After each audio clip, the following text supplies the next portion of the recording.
আজ আমরা রান্না করব মেটে আলু দিয়ে ট্যাংরা মাছের ঝোল। চলুন দেখা যাক কিভাবে তৈরি করছি মেটে আলু দিয়ে ট্যাংরা মাছের ঝোল। আজকের টিপস, ট্যাংরা মাছে নুন হলুদের সাথে একটু তেল দিয়ে মেখে কড়াইতে দিলে তেল ছিটকে আসবে না। নিয়ে নিয়েছি কিছু দেশি ট্যাংরা মাছ।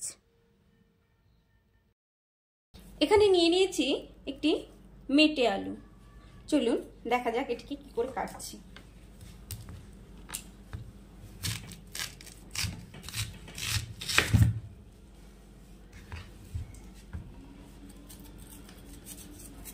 বেশ পুরু পুরু করে ছালটা ফেলে দিতে হবে, যেমন আমরা কচু কাটি তেমন ভাবে।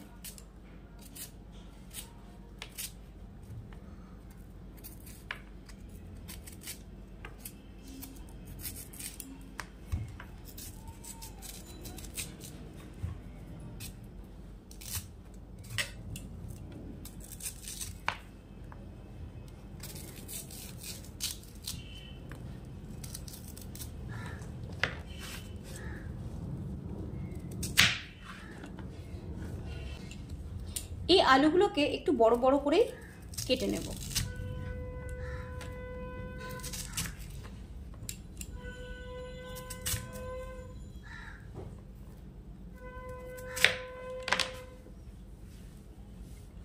এইভাবে বাকি আলুটা কেটে নেব।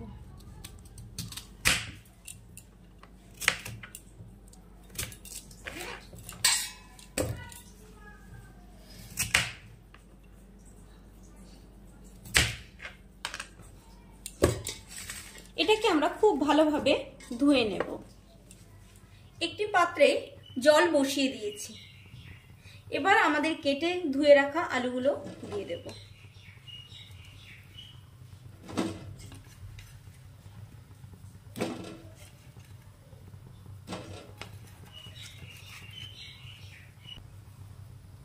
আমরা কিন্তু মেটে আলুগুলোকে সেদ্ধ করছি না।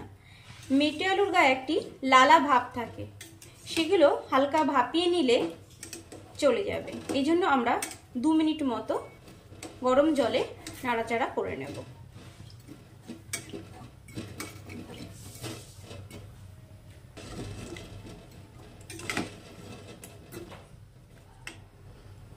এবার এটিকে আমরা একটি ঝুড়িতে ঢেলে নেব, যাতে জলটা বেরিয়ে যায়।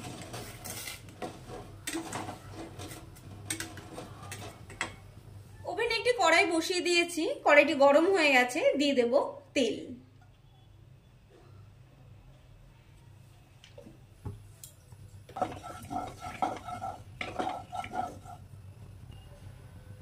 তেল গরম হয়ে গেছে। এবার নুন হলুদ দিয়ে মেখে রাখা ট্যাংরা মাছগুলো দিয়ে দেব।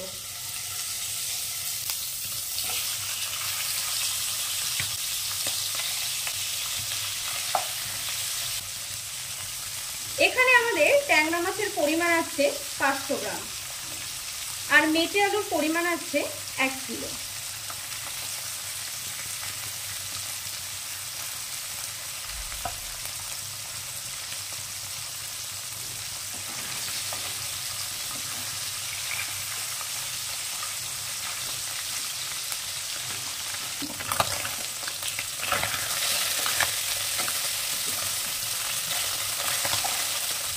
আমাদের মাছগুলি ভাজা হয়ে গেছে। এবার একটি পাত্রে নামিয়ে নেব।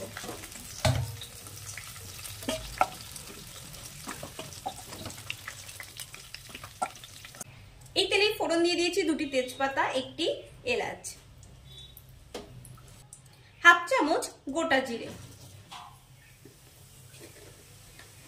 কিছু চই ঝাল, এটি অপশনাল।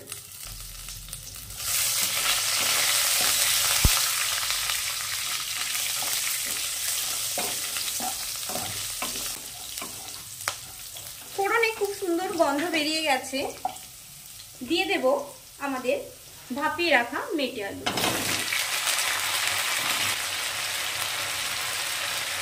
দিয়ে দিচ্ছি 1 চামচ নুন। এই রান্নাটিতে একটু নুনের পরিমাণ বেশিই লাগে। 1/2 চামচ হলুদ গুঁড়ো,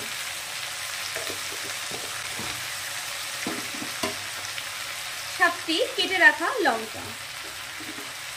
লঙ্কাগুলোকে আমরা মুখটা চিড়ে নিয়েছি।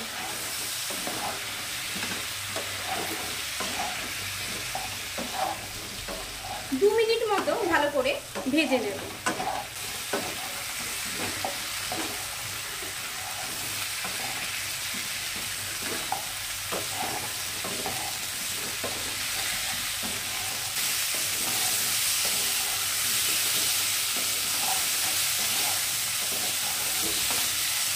কালারের জন্য দেব হাফ চামচ কাশ্মীরি লঙ্কা গুঁড়ো।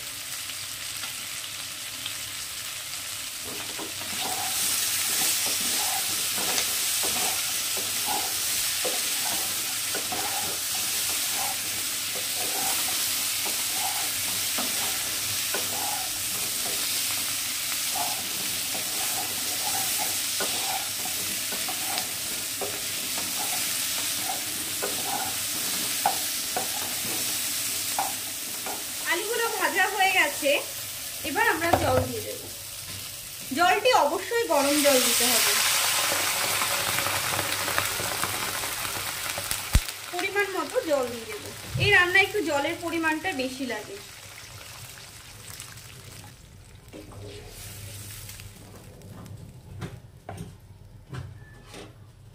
দু মিনিটের জন্য ঢেকে দেব।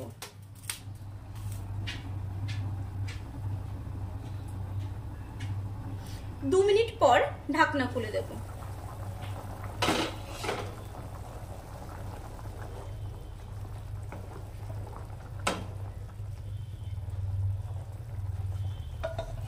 ঢাকনা খুলে আমাদের ভেজে রাখা মাছগুলো দিয়ে দেব।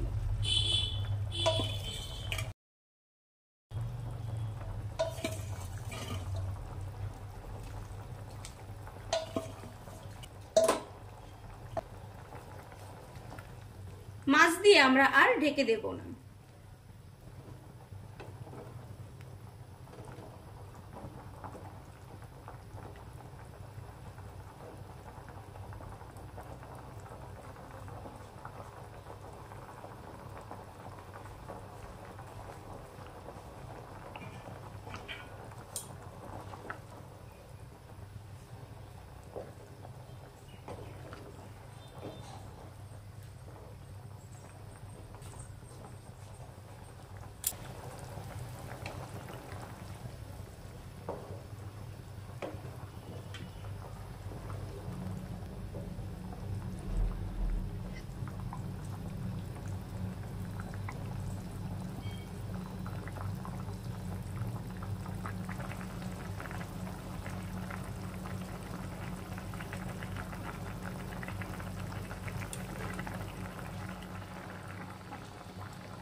আমাদের আলুগুলো খুব ভালোভাবে সেদ্ধ হয়ে এসেছে।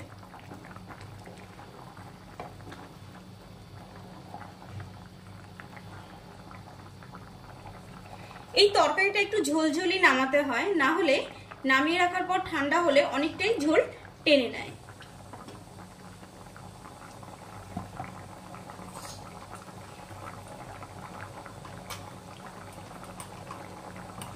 এবার দিয়ে দেব 1 চামচ ভেজে রাখা ধনে জিরে গুঁড়ো।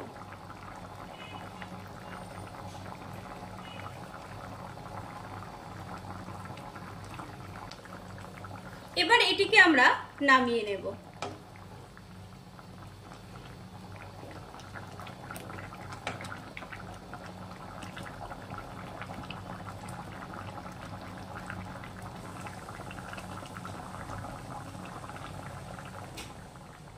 আমাদের মেটে আলু দিয়ে ট্যাংরা মাছের ঝোল একদম রেডি খাওয়ার জন্য। রান্নাটি কেমন লাগলো অবশ্যই জানাবেন কমেন্টস করে। ভালো লাগলে একটি লাইক করতে ভুলবেন না। আর আমার এরকম রেসিপি দেখতে হলে চ্যানেলটিকে অবশ্যই সাবস্ক্রাইব করবেন। Thank you.